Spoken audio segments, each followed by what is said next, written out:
자, 베트남 출장 중에 별세한 이해찬 전 국무총리의 기관 사회장이 치러지고 있습니다. 저희도 TV뉴스 리뷰에서 그 영상을 보여드렸는데 사실 이분의 인터뷰는 어제 저희가 요청을 드렸는데 어제 이해찬 전 총리의 운구가 진행되는 상황에서는 좀 어렵다라면서 정중하게 사양을 하셨는데요. 그래서 오늘 인터뷰를 좀 해보도록 하겠습니다. 민주주의자인 고인을 회고하는 것과 동시에 현재 지금 정치 현안에 대한 이야기를 듣기 위해서 경기도 수원정 지역구를 두고 계신 더불어민주당 김준혁 의원을 연결합니다. 안녕하십니까, 의원님? 네, 안녕하세요. 김준혁입니다. 네, 자, 김준혁 의원님은 사실 역사학자시잖아요.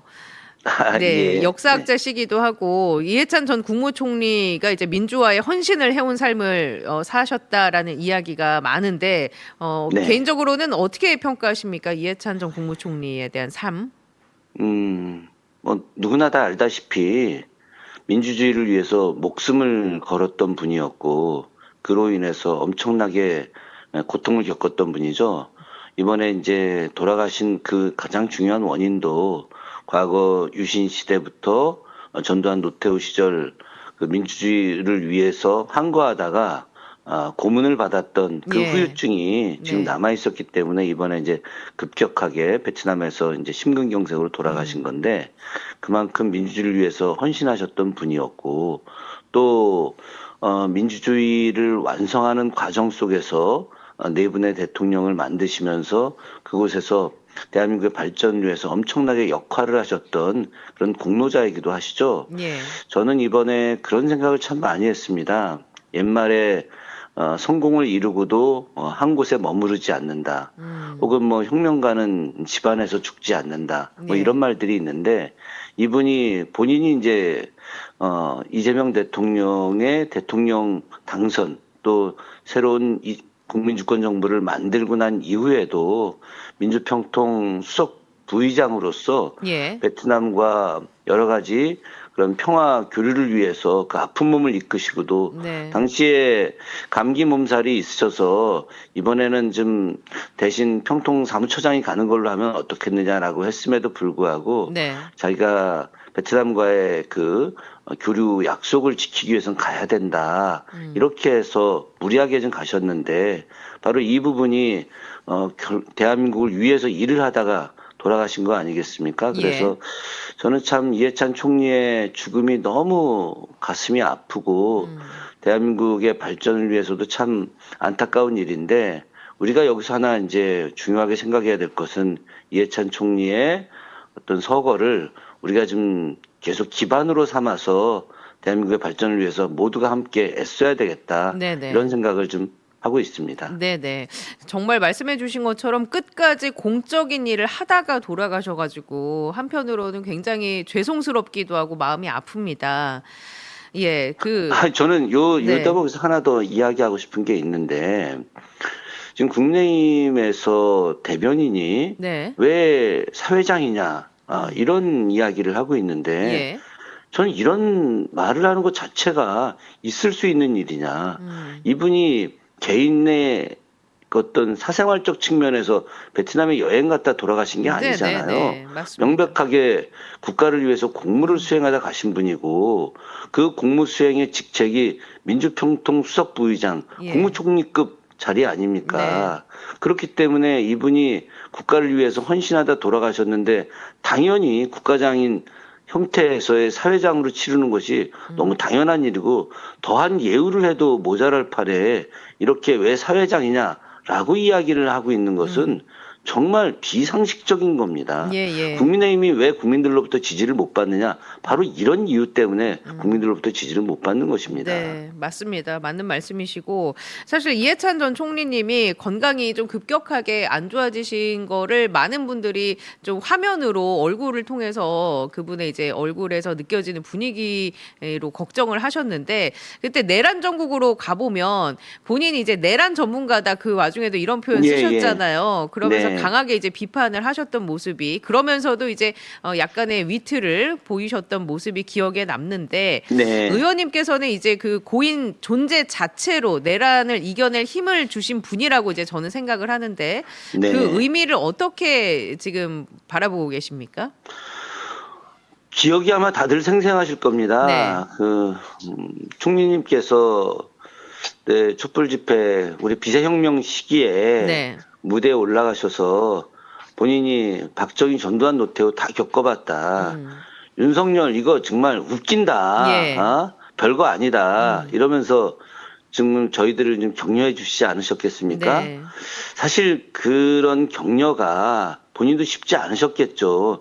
왜 그러냐면 윤석열이라고 하는 이 인간과 이 세력들은 그간 우리가 보지 못했던 세력들이었거든요. 네네.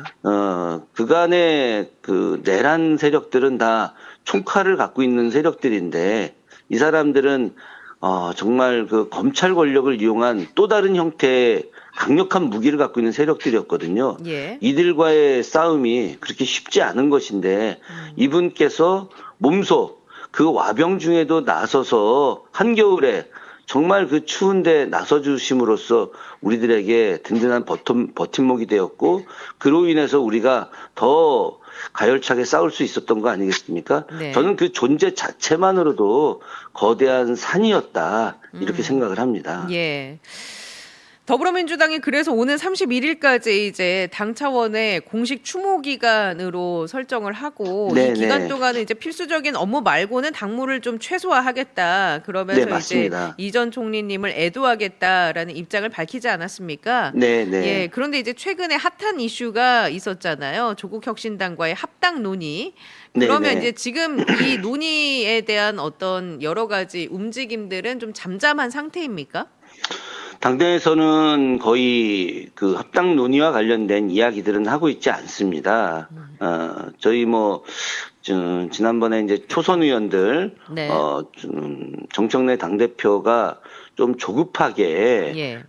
또 어떤 당원들의 어떤 의견을 물어보지 않고 좀 독단적인 절차로 진행하고 있다라고 해서 저희들이 28명 초선 의원이 서명을 했었거든요. 네네. 그 이후에 월요일 날 저희들이 10시에 모여서 토론회를 좀 개최하기로 했었습니다. 그래서 그 토론회 사회도 이제 제가 보기로 좀 되어 있었었는데, 근데 그 이해찬 총리의 예. 서거로 저희들도 토론회를 연기를 했습니다. 마찬가지로 지금 이제 당내에 여러 중진 의원들부터 시작해서 초선에 이르기까지 혁신당과의 어떤 합당 논의와 관련된 예. 여러 사항들을 일단은 다 중지하기로 좀 되어 있고요.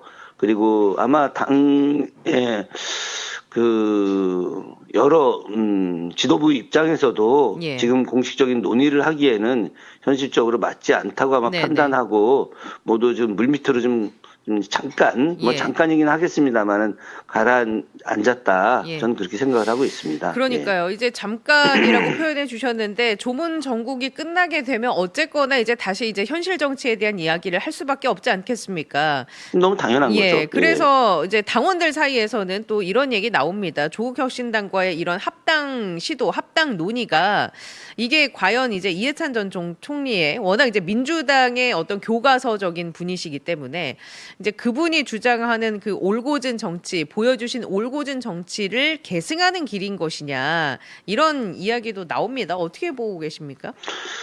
글쎄요, 돌아가신 분의 생각을 지금 읽을 수는 없겠죠. 예. 그런데 저는 이해찬 총리님을 처음 뵌 게 2010년이었었거든요. 예. 그러니까 그 전엔 그 여러 영상이라든가 언론을 통해서 뵀지만 가깝게 뵌 게 2010년부터 그때 역사 기행을 같이 다니면서 네네. 그분이 이제 그런 기행을 굉장히 좋아하셔서 제가 강사로 이렇게 같이 매달 같이 다녔었습니다. 그래서 그때부터 뵀던 것이 철저한 원칙주의자이면서 유연성도 함께 갖고 있었는데 제가 느끼기는 민주당의 어떤 중심을 두고 사시는 분이었어요. 아마 그분의 생각을 미루어 짐작하자면은 예. 지금 조국혁신당과의 합당 문제는 여러 가지 정치적 상황이라든가 현실적인 문제로 봤을 때 좀 무리한 일이다. 그렇기 때문에 지금 이런 방식으로 조급하게 합당하지 말고 언젠가는 합당할 것이긴 하지만 그것을 놓고 차분하게 양쪽의 의견을 들으면서 하나하나 정리해 나가는 방식으로 그렇게 하는 것이 올바르지 않을까. 아마 그런 의견을 주시지 않을까 저는 생각을 합니다. 예. 많은 당원들이 지금 이 합당 문제에 대해서 뭐 무조건 반대하는 당원들도 있고 원칙적으로는 합당을 찬성한다. 그러나 지금 지방선거 앞두고 지금 이제 급하게 진행되는 합당에 대해서는 지금은 이제 동의하지 않는다. 혹은 뭐 지금 합당을 할 수 있다 하더라도 좀 무리하게 당대표 중심으로 진행되는 이런 방식에 대해서는 좀 동의하기가 어렵다. 이런 여러 가지 의견들이 있지 않습니까? 네네. 뭐 이런 분들을 전반적으로 좀 종합해 보게 되면 좀 당원들의 입장에서는 좀 무리한 합당이다. 그러니까 합당에 대한 찬성과 반대의 논의가 아니라 네네. 좀 조급하고 무리한 합당 추진 과정이다. 예. 이것에 대해서는 모든 거의 대부분의 당원들이 동의하고 있는 것이 아닌가 그렇게 생각을 하고 아마 이런 부분들이 이해찬 총리의 그런 평상시의 지론과 이렇게 연결되지 않을까 하는 그런 생각도 합니다. 그러니까 합당에 대한 대의에 대한 부분은 좀 차치하고 지금 시기적으로 방법적으로 적절하지 않다라는 이야기들을 뭐 당원들 포함해서 해주고 계신 거잖아요. 네, 그렇다고 예. 볼 수 있죠. 지금 뭐 언론에서도 현직에 계신 의원분들이 지역구에서 엄청나게 지금 당원분들에게 문자를 받고 있다고 하던데 수원정 지역구를 두고 계시는데 주변 분들은 뭐 어떤 뜻을 전달하고 있습니까? 뭐 문자 많이 받으세요? 아니 뭐 문자야 하루에 뭐 4,500개씩 예. 받는 건 뭐 기본이죠. 네. 예.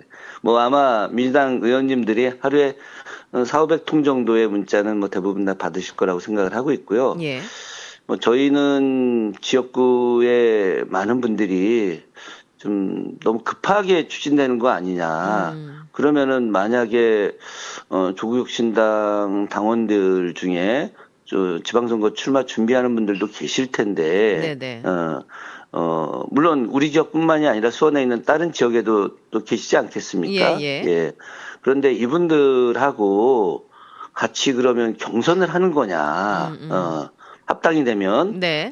물론 뭐 기초의원도 지금 뭐 정청래 대표가 다 경선하게 하고, 또 광역의원도 다 경선하게 하지 않았습니까? 예. 그래서 사실 지역위원장의 전략공천이라고 하는 것이 이번에 완전히 사라지게 된 케이스입니다. 그러다 보니까 뭐 다 모든 사람들이 다 경선을 하게 되는 상황이 됐는데, 예.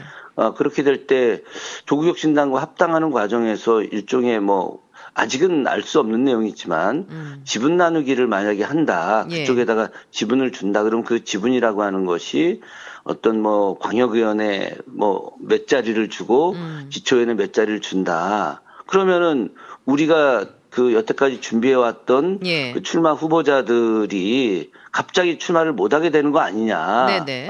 이런 의견들이 상당히 많이 있어요.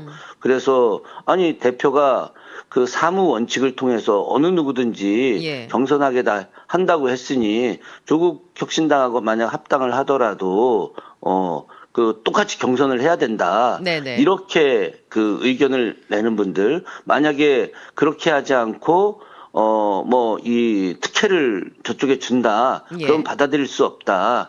이렇게 그 이야기하는 이제 출마 후보자들이 좀 있는 건 사실입니다. 예. 아니 이제 조국혁신당이 최근에 이제 이런 이야기를 했습니다. 민주당이 제안한 합당 방식이 사실상 흡수합당으로 비춰질 수 있다라면서 이제 문제를 좀 제기하고 나섰고, 네.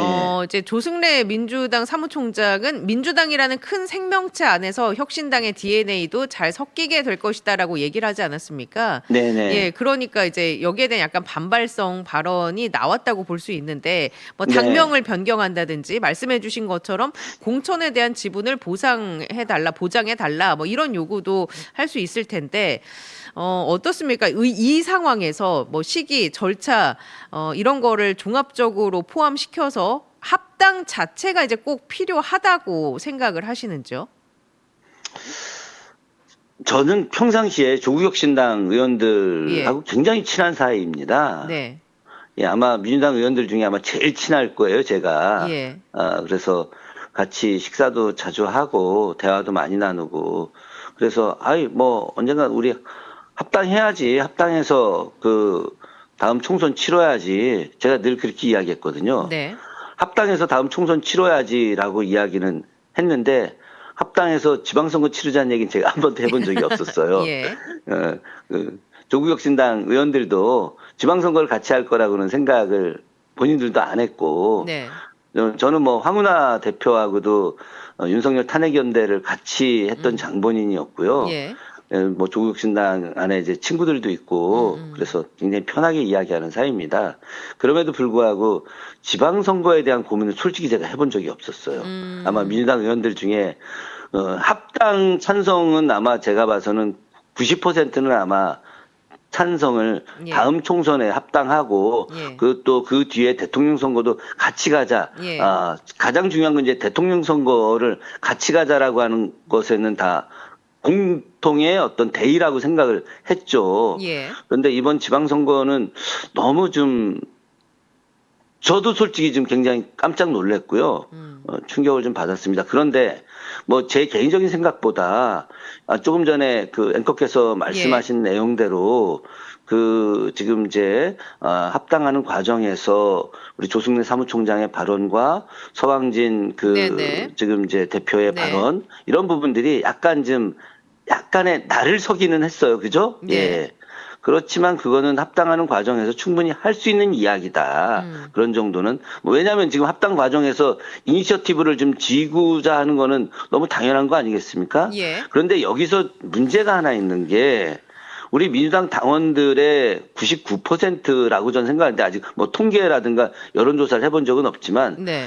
조국혁신당이 원하는 당명을 변경해야 된다라고 하는 거. 예. 여기에서 민주당이라고 하는 민주당을 우리가 빼야 된다라고 하는 그런 논리. 예. 이게 뭐 아직 확실한 건 아니지만 네. 우리 민주당 입장에서 민주당을 빼본 적이 없어요. 지금까지 많은 당명 그렇죠. 변경이 예. 있었지만 네네. 우리가 갖고 있는 이 민주당이라고 하는 것이 저희가 1946년, 7년 이때 그 해공 신익희 선생 그 57년에 예. 해공 신익희 선생이 민주당이라고 하는 이름으로 창당했을 때부터 시작해서 지금까지 민주당의 어떤 정체성은 일관돼 왔거든요. 당명도 역시 마찬가지로. 예. 그래서 이것을 갖다가 빼기는 어렵다. 그래서 어제 그 의원들끼리 이제 발인 이제 문상하고 나오면서 이제 몇몇 의원들끼리 이제 당명과 관련된 뭐 논의들을 뭐 서로 그냥 짧게 좀 했죠. 그래서 그러면 뭐 이거 더불어 혁신당으로 해야 되는 거야? 이제 이거는 일종의 뭐 긍정적인 발언들은 아닌 거죠. 그죠? 예, 그렇죠. 네. 그러면서 우리가 민주당 이름을 빼고 과연 갈 수 있겠느냐. 민주당 이름을 빼자라고 요구하는 거는 좀 무리가 있는 거 아니냐. 네. 우리가 이제 그런 이야기들을 이제 하면서 갔는데 이거는 소수의 의원들의 이야기가 아니라 네. 대다수의 민주당 당원들의 의견이라고 하는 거. 예. 이것은 그 합당을 추진하는 주체 세력들 입장에서는 굉장히 중요하게 봐야 맞습니다. 된다. 예. 그러니까 조국혁신당의 DNA의 문제, 또 민주당이 갖고 있는 어떤 뭐 중도 확장의 어떤 정체성의 문제 이런 것들은 전 충분히 이렇게 어우러지게 할 수 있다. 예. 그러나 그 민주당이 갖고 있는 정말 오랜 역사 속에서의 민주당 실제로 그 지금 조국혁신당에 계신 의원님들이나 당원분들도 상당히 이전에 다 우리 당에서 활동했던 분들이 대부분 아니겠습니까? 네네. 예, 그렇기 때문에 이분들도 민주당이 갖고 있는 정체성을 모를 리는 없는 거고 민주당이 어떻게 지금까지 이어져 왔는지를 잘 알고 예. 계실 거 아니겠어요? 네네. 그렇기 때문에 이런 부분들을 서로 배려해 가면서 예. 이야기가 돼야 될 필요가 있겠다. 저는 그렇게 생각을 하고 만약에 이런 부분들이 존중되지 않는다고 한다면 저는 합당 논의가 오히려 갈등 요소로 될 수 예. 있기 때문에 전 연기를 하는 것이 더 바람직하지 않을까 그렇게 생각을 합니다. 그래서 온라인상에서는 민조당 되는 거 아니냐 이런 얘기도 나옵니다. 민주조국당 되는 거 아니냐 그러면서 그런 약간의 뭐랄까요 그 희화화 내지는 조금 뭐랄까 이 비판적으로 바라보는 분들이 이제 그런 이야기를. 근데 이 합당 논의라고 네. 하는 것이 그 한국 정치사에서 굉장히 중요한 어떤 역사 발전의 혹은 역사의 변환에 예. 분수령이 되던 시기가 있었지 않습니까? 네. 뭐 잘못된 합당 같은 경우에 이제 뭐 우리가 흔히 3당 합당이라고 이야기되는 민자당 예, 예. 같은 것들 이런 부분들은 이제 분명히 잘못된 합당이지만 그러나 더 발전적 측면에서 합당은 늘 있어 왔거든요. 네네. 그렇기 때문에 합당 자체를 부인할 수는 없지만 예. 이 합당이라고 하는 것이 전체 민주주의 발전을 위해서 필요하다면 혹은 그 지금 굉장히 어려운 시기지 않습니까? 네네. 뭐 미국이 지금 트럼프가 갑자기 자신의 어떤 이익을 위해서 자신이 굉장히 어려운 현실에 처해 있으니까 관세도 25% 올리겠다 뭐 이런 예. 막 이야기들이 하고 있는 상황에서 그 합당이라고 하는 것이 우리에게 플러스가 돼야 되는데 오히려 마이너스적 요소가 되는 방식 혹은 네. 소수 몇 명의 이익을 위해서 진행되는 방식으로 비춰진다면은 그것은 오히려 받아들이기가 쉽지 않은 것이죠. 저는 지금 대한민국이 굉장히 심각한 상황이다. 코스닥이 1,000이 넘어가고 네네. 코스피가 5,000이 지금 5,000이 네네, 넘어가고 맞습니다. 이런 그 경제적인 뭐 나아지는 환경인 것 같긴 하지만 아직도 환율 문제, 미국의 관세 문제, 그리고 남북 간의 어떤 갈등 문제 이런 여러 가지 문제들이 산재하고 있기 때문에 저는 지금 이 문제에 더 집중하는 것이 더 우리 그 정치인들이 해야 될 일이 아닐까 예. 하는 그런 생각을 저는 계속 하고 있습니다. 네, 앞으로 이제 이게 실질적인 논의로 이루어진다면 자연스럽게 이제 의총에서 의원들 의사를 묻고 당무위원회, 중앙위원회, 전당원 투표 이런 이제 그 과정이 있지 않습니까? 네네. 예, 이런 과정이 잘 진행이 될 거라고 보세요. 모든 그 일들이라는 게 서로 간에 합리적으로 또 존중만 있는 건 아니잖아요. 그죠?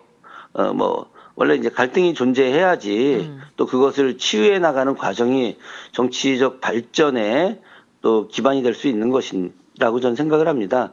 아마도 이번 의총 과정에서 뭐 아주 극렬하고 첨예한 대립 이런 것들은 존재하지는 않겠지만 예. 그러나 이 사안을 바라보는 시각이 모두가 동일할 수 없기 때문에 저는 정청래 대표 입장에서의 어떤 논의와 또 최근에 이제 이현주 최고, 예. 황명선 최고, 강득구 예. 최고, 예, 이분들이 판단하는 그 내용들이 뭐 분명히 관점의 차이가 존재하지 않습니까? 네. 그리고 실제로 이번 초선 의원들 28명이 서명했지만 예. 저희들 이제 의견 나눌 때 동의하는 의원들은 많이 있었지만 여러 뭐 당직을 갖고 있거나 여러 일들이 있어서 지금은 좀 서명하기가 좀 어렵다 그러나 동의한다라고 예. 하는 의원들이 굉장히 많이 있었어요. 네. 예.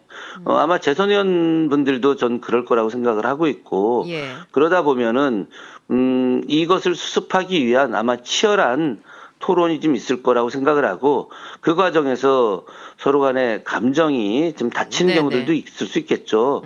그런데 뭐 정치를 하는 과정에서 이런 정도는 뭐 충분히 있을 수 있는 일이고 이런 걸로 인해서 서로 간에 또 갈등이 생긴다고 한다면 그거는 정치인으로서 부적절한 태도나 처신이 될 수 있겠죠. 예. 이런 것들을 뛰어넘을 수 있는 사람이 되어야만이 큰 정치인이 되는 것이고 맞습니다. 또 나라를 이끌어가는 거 아니겠습니까? 네네. 저는 뭐 그렇게 생각을 합니다. 그럼 네. 이제 정청래 대표가 어떤 방식과 태도를 취해야 한다고 생각하시나요?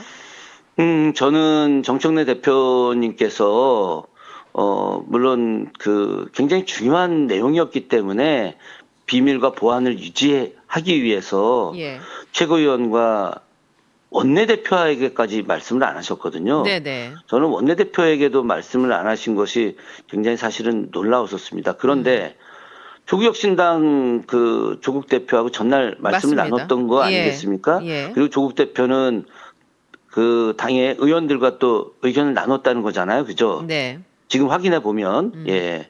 그래서 몇몇 의원들은 알고 있었던 거죠. 예. 그럼 조국 그 혁신당의 몇몇 의원들은 알고 있었는데, 우리 최고위원들과 원내대표는 전혀 모르고 있었다. 저는 이런 부분에 대해서는 어떠한 방식이든지 정청래 대표께서 본인께서 좀 사과를 좀 하셔야 된다.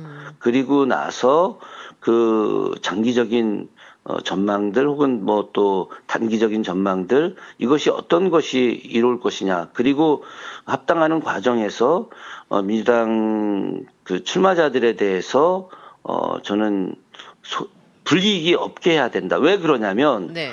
본인이 그 사무를 너무 강조하셨거든요. 어떠한 사람도 경선에서 피해를 보지 않게 하겠다. 네네. 이렇게 몇 차례를 계속 강조를 하셨기 때문에 이 부분과 관련해서 합당하는 과정이 있다 하더라도 절대로 그 부분에 대해서도 투명하게 하겠다. 예. 그리고 지금 이제 지방선거만이 아니라 이번에 보궐선거도 있는 거 아니겠습니까?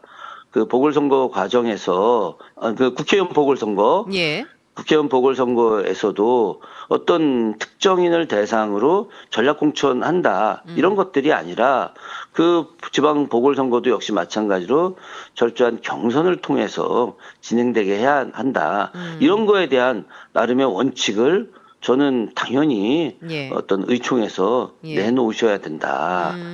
라고 저는 생각을 합니다. 그러니까 이제 그 시기와 방식에 있어서의 부적절함에 대한 사과가 있어야 하고 현실적으로 어떻게 조율해 나갈 것인지에 대한 청사진이 구체적으로 좀 그려져야 한다 이런 말씀이신 거죠? 네, 그건 당연한 예. 거죠. 네네. 왜 그러냐면 그런 것이 없이 즉흥적인 그 합당 논의가 있어서는 안 되는 것이거든요. 네네. 사실 합당을 하기 위해서 아주 치밀하게 그 준비돼 와야 됐거든요. 저는 최소 뭐 6개월 이상의 예. 양쪽의 어떤 그 대표자들이 보안을 유지해 가면서 준비를 했어야 되는 것이 아니냐. 우리 내부에서도 역시 마찬가지로 네. 과거 제가 그 지금 이제 정동영 통일부 장관님이신데 그 열린우리당 창당할 때 그때 6, 7개월간 정말 보안을 유지해 가면서 창당을 진행했던 과정 이야기를 저에게 소상하게 말씀을 하신 적이 있었습니다. 네.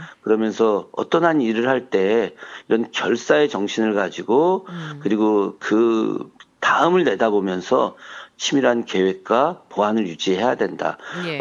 저는 이 말씀을 들으면서 이번 그 창당 합당 과정이 떠올랐어요. 예.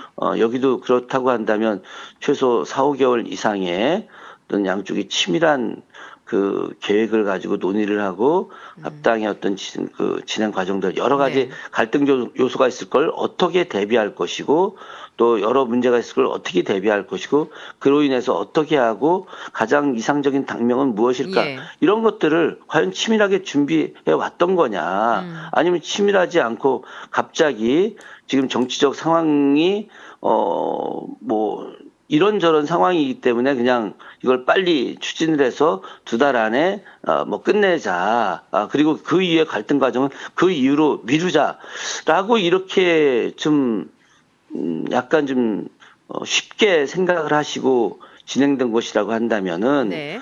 이거는 좀 재고해 볼 필요가 있겠다. 왜냐하면 이건 저는 아까도 말씀드렸지만 조국혁신당 의원들과 가장 가까운 의원 중에 한 명이고 그리고 합당을 늘 이야기해왔던 찬성론자입니다. 예. 예. 그럼에도 불구하고 지방선거 전에 그 합당을 하는 걸 생각해 본 적이 없었기 때문에 저는 예. 그래서 거꾸로 당 지도부는 네네. 이것을 오히려 길게 더 준비해 온 것이 아닌가.